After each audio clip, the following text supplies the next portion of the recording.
Helmsman trawlers are well built from the keel up. We are highlighting in a series of short videos some of the features and construction methods that distinguish these finely crafted boats. In this episode, we're looking at Helmsman Trawlers' interior varnish, which seems like it might only be a minor topic, but in fact is a very telling and important subject because it really exposes a fundamental distinction between Helmsman trawlers and other boats.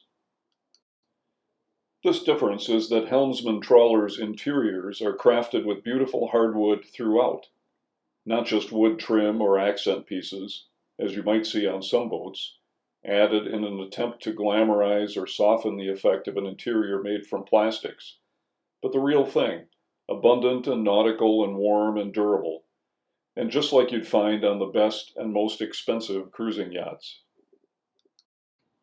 And to make this beauty long-lasting and tough, we devote an incredible number of hours to doing the work that professional varnishing requires. There are quick ways to varnish, of course, usually involving a spray gun, but the results and the longevity aren't the same as our hand-brushed, hand-rubbed process.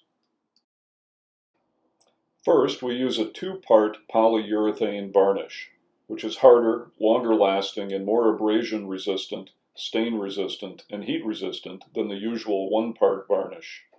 This is not your typical hardware store polyurethane.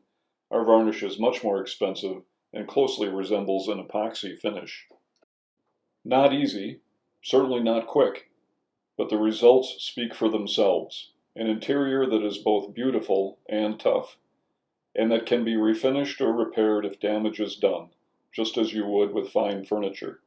Wood is forgiving that way. And if you're looking for our video on exterior varnish, you won't find one because there is none. There is no exterior wood on a Helmsman trawlers. The wood is on the inside, where it belongs, and where, in your waking hours, you can experience the satisfaction, and maybe a little pride too, that comes from real wood and real craftsmanship.